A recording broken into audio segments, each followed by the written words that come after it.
সরকারকে অপসারণ করতে না পারলে দেশ বাঁচানো যাবে না, বলছেন মান্না। এদিকে মানুষ উপজেলা নির্বাচন প্রত্যাখ্যান করে ভোট দিতে যায়নি, বলছে এবি পার্টি। জানাবো বিএনপির স্বপ্ন পূরণে যুক্তরাষ্ট্র আর আসবে না, বলছেন ওবায়দুল কাদের। জানিয়ে দেব বিলুপ্তির পথে জাতীয় পার্টি। এবং সর্বশেষ জানাবো আওয়ামী লীগের ফ্রি স্টাইল নেতারা নজরদারিতে। দর্শক শুনছিলেন সংবাদ শিরোনাম, এখন বিস্তারিত। সরকারকে অপসারণ করতে না পারলে দেশ বাঁচানো যাবে না, বলছেন মান্না। ক্ষমতাসীন আওয়ামী লীগ সরকারকে অপসারণ করতে না পারলে দেশের জনগণকে বাঁচানো যাবে না বলে মন্তব্য করেছেন নাগরিক ঐক্যের সভাপতি মাহমুদুর রহমান মান্না। মান্না বলেন, কর্তৃত্ববাদী শাসকেরা অন্যের কথা ভাবে না, তারা নিজেদের আখের গোছাতে ব্যস্ত। ভারতের চেয়ে দ্বিগুণ খরচে বাংলাদেশ মেট্রো রেল করা হয়েছে। নির্মাণ ব্যয় বাড়ানোর নামে জনগণের অর্থ লুটপাট করা হচ্ছে। কর্তৃত্ববাদী সরকারকে হটাতে সবাইকে ঐক্যবদ্ধভাবে আন্দোলন করতে হবে। প্রধানমন্ত্রীর উদ্দেশ্যে তিনি বলেন, প্রধানমন্ত্রী নাকি তার বিকল্প খুঁজে পাচ্ছে না। আমি বলি, আপনি অবৈধভাবে দখল করা ক্ষমতা ছেড়ে দেন, দেশের জনগণ নির্ধারণ করবে, দেশকে চালাবে। দেশের অর্থনীতি পুরোপুরি ধ্বংস করেছে এই সরকার, ব্যাংক ধ্বংস করেছে, বিদেশি ঋণ $100 বিলিয়ন ছাড়িয়েছে, জ্বালানি খাতে বকেয়া 44,000 কোটি টাকা ছাড়িয়েছে, রিজার্ভ এখন $14 বিলিয়ন নেমেছে। উল্লেখ করে গণতন্ত্র মঞ্চের এই শীর্ষ নেতা বলেন, $4 বিলিয়ন দিতে হবে জ্বালানি খাতে। আগামী 6 মাসে বিদেশি ঋণের সুদের কিস্তি দিতে হবে $200 কোটি। 6 মাস পর এই দেশের অর্থনীতি কোথায় গিয়ে দাঁড়াবে? মানুষ উপজেলা নির্বাচন প্রত্যাখ্যান করে ভোট দিতে যায়নি, বলছে এবি পার্টি।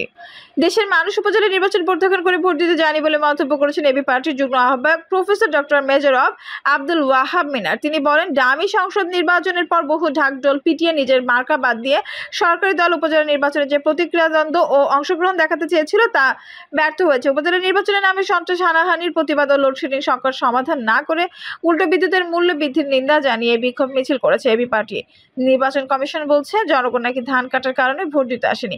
তিনি এই বক্তব্যকে হাস্যকর আখ্যা দিয়ে তিনি বলেন, নাগরিকগণ আসলে সরকারকে বারবার প্রত্যাখ্যানের সংকেত দিচ্ছে। সরকার তলে তলে এই আস্থা ও প্রত্যাখ্যানে দিশেহারা হয়ে এখন আবুল তাবুল বক্তব্য দিচ্ছে। বিএনপির স্বপ্ন পূরণে যুক্তরাষ্ট্র আর আসবে না, বলছেন ওবায়দুল কাদের।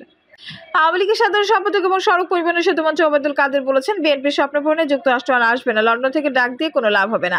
মার্কিন যুক্তরাষ্ট্রের দক্ষিণ ও মধ্য এশিয়া বিষয়ক সহকারী পররাষ্ট্রমন্ত্রী ডোনাল্ড লু বাংলাদেশে এসেছিলেন। দুদেশের সম্পর্ককে আরও এগিয়ে নিতে বিএনপি নেতা গয়েশ্বর চন্দ্র রায়ের সমালোচনা করে তিনি বলেন, শুক্রবার 10 মে পল্টনে গয়েশ্বর এক পশরা মিথ্যাচার করে গেছেন।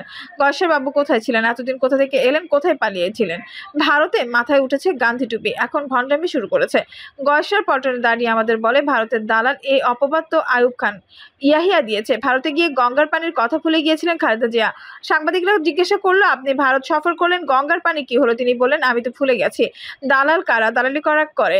নরেন্দ্র মোদী যখন ভারতের প্রধানমন্ত্রী নির্বাচিত হন, ভারতীয় দূতাবাসে গিয়ে ফুল আর মিষ্টি নিয়ে হাজির হয়েছিল বিএনপি নেতারা। দালাল কারা? জাতীয় নির্বাচনে 42% লোক ভোট দিয়ে উল্লেখ করে ওবায়দুল কাদের বলেন, শেখ হাসিনার উন্নয়ন অর্জনকে স্বীকৃতি দিয়েছে বাংলাদেশের 42% ভোটার। এই নির্বাচনে কোনো প্রাণহানি ঘটেনি। উপজেলা নির্বাচন জনগণ নাকি প্রত্যাখ্যান করেছে। তাহলে 36 থেকে 40% লোক ভোট দিল, তারা কারা? তারা এই দেশের জনগণ, তারা উন্নয়নের অর্জনে মুগ্ধ। আওয়ামী লীগ দ্বারা দাসত্ব করে না। উল্লেখ করে তিনি বলেন, ভারতের সঙ্গে 21 বছর শত্রুতা করে আমাদের লাভ হয়নি। বিএনপি শত্রুতা করে সংশয় অবিশ্বাস সৃষ্টি করেছিল, সে কারণে সম্পর্কের উন্নতি হয়নি। শেখ হাসিনা সে অবিশ্বাসের দেওয়াল ভেঙে দিয়েছেন। বিএনপির আগুন, সন্ত্রাস ও নৈরাজ্য থেকে জনগণের সুরক্ষায় দলীয় নেতাকর্মীদের সতর্ক থাকার আহ্বান জানিয়ে তিনি বলেন, সময় এখনো শেষ হয়ে যায়নি, প্রস্তুত থাকুন। বিএনপিকে এমন এক শিক্ষা দিব, পালাতে পালাতে বুড়িগঙ্গার পচা পানি খাবে। বিএনপির এখন যে দিনের অপেক্ষায় বিএনপি সব আন্দোলন ও কর্মসূচিকে ভুয়া বলে উল্লেখ করে তিনি বলেন, ভুয়া দল বিএনপিকে জনগণ বিশ্বাস করে না। বিলুপ্তির পথে জাতীয় পার্টি।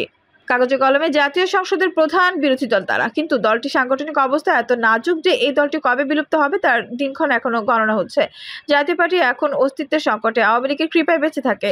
এই দলটি এখন আওয়ামী লীগের বিরোধিতা করে কোনো রকমের অস্তিত্ব টিকিয়ে রাখার চেষ্টা করছে, কিন্তু সাধারণ মানুষ জাতীয় পার্টিকে মনে করছে না সরকারি দলের, না বিরোধী দলের। সবকিছু মিলে একটি বিভ্রান্ত আদর্শিক অবস্থা জাতীয় পার্টিকে ক্রমশ ক্ষয়িঞ্চু করতে করতে এখন বিলীন প্রায় করে ফেলেছে। স্বৈরাচারী হোসেন মোহাম্মদ এরশাদ জাতীয় পার্টি গঠন করেছিলেন 1982 সালে 24শে মার্চ ক্ষমতা গ্রহণ করে। তারপর আস্তে আস্তে ক্ষমতায় থেকে ক্ষমতার সুযোগ সুবিধা ভোগ করে বিভিন্ন দলছুট উচ্ছিষ্ট ভোগীদেরকে নিয়ে এই জাতীয় পার্টি গঠন করেছিলেন। জাতীয় পার্টি গঠিত হওয়ার পর দীর্ঘদিন ক্ষমতা ছিল এবং ক্ষমতায় হালুয়া রুটি খাওয়াই জাতীয় পার্টির নেতাকর্মীদের প্রধান উদ্দেশ্য ছিল। 90-এর দশকে স্বৈরাচারণে স্বৈরাচার পতনের পর অনেকে ধারণা করেছিলেন যে জাতীয় পার্টি কালের গর্ভে বিলীন হয়ে যাবে, কিন্তু সেই সময় অস্তিত্বের পরীক্ষা নাটকীয়ভাবে জয়ী হয় জাতীয় পার্টি। বিশেষ করে জাতীয় পার্টি সেই সময় বর্ষিয়ান রাজনীতিবিদ মিজানুর রহমান চৌধুরী অসাধারণ ভূমিকা রাখেন। তার কারণে স্বৈরাচারের পতনের পর 1991 এর নির্বাচনে জাতীয় পার্টি তৃতীয় স্থান লাভ করে এবং সকলকে চমকে দেয়। এরপর জাতীয় পার্টি, আওয়ামী লীগ, বিএনপি যখন যায় তখন তারা এই নীতি অনুসরণ করে অস্তিত্ব টিকে রাখে। বাংলাদেশের রাজনীতিতে জাতীয় পার্টি একটা ফ্যাক্টর হয়ে ওঠে। জাতীয় পার্টিকে ছাড়া ক্ষমতা গঠন করা, কোনো দলের পক্ষে সরকার গঠন করা প্রায় অসম্ভব। এরকম একটি রাজনৈতিক সমীকরণ তৈরি হয়, যে সমীকরণের সুবিধা নিয়ে জাতীয় পার্টি এখনো টিকে আছে। 2001 সালের নির্বাচনে দলটি সমর্থন দেয় বিএনপিকে। বিএনপি ক্ষমতায় আসে। আবার 2008 সালের নির্বাচনে জাতীয় পার্টি আওয়ামী লীগের সঙ্গে মহাজোট গঠন করে। সেই থেকে মহাজোটে আছে জাতীয় পার্টি। কিন্তু জাতীয় পার্টির প্রধান নেতা এরশাদের মৃত্যুর পর জাতীয় পার্টি এখন শুধুমাত্র নেতৃত্বের সংকট নয়, অস্তিত্ব সংকটই হচ্ছে। এরশাদের মৃত্যুর পর জাতীয় পার্টির হাল ধরেছে তার ছোট ভাই জিএম কাদের। জিএম কাদের একজন সৎ পরিচ্ছন্ন মানুষ, কিন্তু রাজনীতি অভিজ্ঞতা তিনি একেবারে কাঁচা, পরিপক্ক এবং অদূরদর্শী বটে। রাজনীতিতে তার অবস্থান কি সেটি সুস্পষ্ট নয়। আওয়ামী লীগের সঙ্গে থেকে জাতীয় পার্টি ক্ষমতার ভাগ বটরা করেছে, কিন্তু 2018 সালে এসে জাতীয় পার্টি সম্পূর্ণ উল্টো অবস্থান নেয় এবং সরকারকে বিরোধিতার একটা আবরণ পড়ে। কিন্তু সাধারণ মানুষের কাছে এই আবরণ গ্রহণযোগ্যতা হয়নি। জাতীয় পার্টি 2024 নির্বাচন বর্জন করার কথা ভেবেছিল, কিন্তু শেষ পর্যন্ত সেই নির্বাচনে অংশগ্রহণ করেনি। 2024 সালে নির্বাচন বর্জন করার কথাও ভেবেছিল, কিন্তু শেষ পর্যন্ত সেই নির্বাচনে অংশগ্রহণ করে এবং নির্বাচনে হতাশাজনক ফলাফল পায়। জাতীয় পার্টির এই দিক বদল এবং বারবার অবস্থান পরিবর্তন সাধারণ মানুষের কাছে একটা নেতিবাচক ধারণা সৃষ্টি করেছে। আর এই কারণে সাধারণ মানুষ জাতীয় পার্টি থেকে মুখ ফিরিয়ে নিয়েছে। এর মধ্যে রওশনের সাথে পৃথক অবস্থান জাতীয় পার্টি নেতাদেরকে বড় ধরনের ধাক্কা দিয়েছে দলটির নতুন কর্মীর আগমন ঘটছে না। পুরনো নেতারা নানা রকম সুযোগ সুবিধা আশায় দিন বেলায় সরকারের সঙ্গে যোগসাজশ করছেন, রাতের বেলা তাদেরকে দেখা যাচ্ছে ব্যক্তিগত কর্মকাণ্ডে। জাতীয় পার্টিতে এখন পার্ট টাইম রাজনীতি প্রাধান্য, আর এই সমস্ত রাজনীতিবিদরা দলের চেয়ে নিজেদের স্বার্থ রক্ষার জন্য বেশি ব্যস্ত। এখন জিএম কাদের দলীয় পার্টিকে কোনো রকম টেনে তোলার চেষ্টা করছেন বটে, কিন্তু এরশাদ যেরকম সারা দেশ জুড়ে একটা আলাদা ইমেজ ছিল, একটা জনপ্রিয়তা ছিল, জিএম কাদেরের তা নেই। তার একমাত্র পরিচয় তিনি হোসেন মোহাম্মদ এরশাদের ছোট ভাই। আর এই কারণে জাতীয় পার্টির প্রতি সাধারণ মানুষের আগ্রহ এবং এখন আর নেই। এই রাজনৈতিক দলটি যে তৃতীয় শক্তি হিসেবে আবির্ভূত হওয়ার সম্ভাবনা জাগিয়েছিল, তা এখন বিলীন হওয়ার পথে।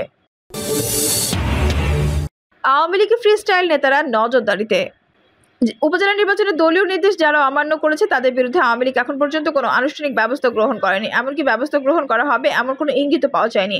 আওয়ামী লীগ সভাপতি প্রধানমন্ত্রী শেখ হাসিনা কৌশলগত কারণে 30 এপ্রিল দলের কার্যনির্বাহী কমিটি বৈঠকে এই প্রসঙ্গটি উপস্থাপন করেননি। কিন্তু যারা দলের সিদ্ধান্ত লঙ্ঘন করেছেন তারা যে পার পেয়ে যাবেন বা ছাড় পাবেন এমনটি নয়, এরকম দাবি করেছেন আওয়ামী লীগের একাধিক শীর্ষস্থানীয় নেতারা। যে সমস্ত নেতা দলের শৃঙ্খলা লঙ্ঘন করেছেন এবং ফ্রি স্টাইলে কাজকর্ম করেছেন তারা নজরদারিতে আছেন এবং শীঘ্রই তাদের বিরুদ্ধে দৃশ্যমান ব্যবস্থা দেখা যাবে বলে আওয়ামী লীগের বিভিন্ন দায়িত্বশীল সূত্র যেগুলো জানাচ্ছে। তবে আওয়ামী লীগ বহিষ্কার বা দল থেকে বের করে দেওয়ার মতো অবস্থান যাবে না। আওয়ামী লীগের শাস্তি হবে কৌশলগত এবং সুদূরপ্রসারী। আওয়ামী লীগের বিভিন্ন নেতা দলের সিদ্ধান্ত লঙ্ঘন করেছেন এবং উপজেলা নির্বাচনে প্রভাব বিস্তারের জন্য চেষ্টা করেছেন। আওয়ামী লীগের পক্ষ থেকে উপজেলা নির্বাচনের ব্যাপারে 3 ধরনের নির্দেশনা ছিল। প্রথমত, উপজেলা নির্বাচনে কোনো প্রার্থীকে দলগতভাবে সমর্থন করা যাবে না। আওয়ামী লীগ দলগতভাবে নিরপেক্ষ অবস্থানে থাকবে। দ্বিতীয়ত, মন্ত্রী এমপিদের আত্মীয় স্বজনরা নির্বাচনে অংশগ্রহণ করতে পারবে না এবং মাইমানদের জিতিয়ে আনার চেষ্টা করা যাবে না। তৃতীয়ত, নির্বাচনে যেন কেউ প্রভাব বিস্তার করতে না পারে সেদিকে লক্ষ্য রাখার জন্য নির্দেশ দিয়েছিলেন আওয়ামী লীগ সভাপতি প্রধানমন্ত্রী শেখ হাসিনা। আর যে সমস্ত আওয়ামী লীগের নেতৃত্ববৃন্দ এই সমস্ত নির্দেশনা ভঙ্গ করেছেন তাদেরকে চিহ্নিত করা হয়েছে, তারা নজরদারিতে আছেন, লক্ষ্য করা গেছে। তারা শুধু এবার নয়, অতীত দলের অবস্থানের বিপরীতে ফ্রি স্টাইলে নিজেদের অবস্থান ব্যক্ত করেছেন। তারা যে বিবেচনা করতেন সেটি বলতেন এবং এর ফলে অনেক ক্ষেত্রে দলের স্বার্থ লঙ্ঘিত হতো। শাহজাহান খান এমন একজন ব্যক্তি যিনি দলের নির্দেশ অমান্য করে তার পুত্রকে উপজেলা নির্বাচনে প্রার্থী করেছেন। শাহজাহান খান এর আগেও আওয়ামী লীগের দলীয় অবস্থানের বিপরীতে বিভিন্ন বক্তব্য রেখেছেন। তিনি আওয়ামী লীগের প্রেসিডিয়াম সদস্য। শাহজাহান খানের বিষয়টি আওয়ামী লীগের সিনিয়র নেতারা গভীরভাবে পর্যবেক্ষণ করেছেন এবং তিনি আওয়ামী লীগের হাইকমান্ডের নজরদারির মধ্যে আছেন। ডক্টর আব্দুর রাজ্জাক তার ভাইকে এবার উপজেলা নির্বাচনে প্রার্থী করেছেন। যদিও আব্দুর রাজ্জাকের পক্ষ থেকে দাবি করা হয়েছে তার ভাই আগে থেকে উপজেলার চেয়ারম্যান ছিলেন, কিন্তু এবার যেহেতু পরিস্থিতি ভিন্ন সেহেতু এবার তার ভাইয়ের প্রার্থী হওয়াটা দলগতভাবে পছন্দ করা হয়নি।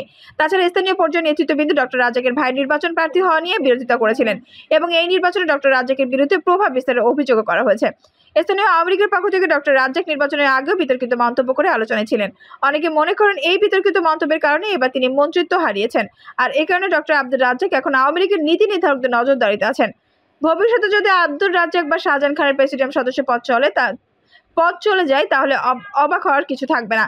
একরামুল করিম চৌধুরী নোয়াখালী 4 আসনের এমপি। এবার তিনি তার ছেলের শাবাব চৌধুরীকে সুবর্ণচর উপজেলা চেয়ারম্যান হিসেবে নির্বাচিত করেছেন। ওই উপজেলার চেয়ারম্যান ছিলেন জেলা আওয়ামী লীগের সাধারণ সম্পাদক অধ্যক্ষ সেলিম।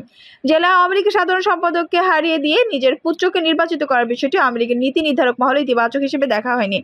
তারা বিষয়টিকে দলের শৃঙ্খলা ভঙ্গের শামিল বলে মনে করছেন। একরামুল করিম চৌধুরী পরিণত কি হয় তা ভবিষ্যতে বোঝা যাবে। গাজীগঞ্জ বানিয়েছেন বলে অভিযোগ রয়েছে। তার নিজস্ব আত্মীয়স্বজন সর্বোচ্চ সবকিছু দখল করে নিয়ে এমন অভিযোগ রয়েছে। গাজী গোলাম দস্তরি এবার মঞ্চিত পাননি। ভবিষ্যতে তিনি নতুন রাজনৈতিক সংকটে পড়লেও অবাক হওয়ার কিছু থাকবে না। দর্শক, এই ছিল এখনকার সর্বশেষ সংবাদ। নিউজটি ভালো লাগলে অবশ্যই একটা লাইক দিন, কমেন্টে আপনার মূল্যবান মতামত জানান। সবসময় আমাদের পাশে থাকতে সাবস্ক্রাইব করে বেল বাটনটি অন করে রাখুন। ধন্যবাদ।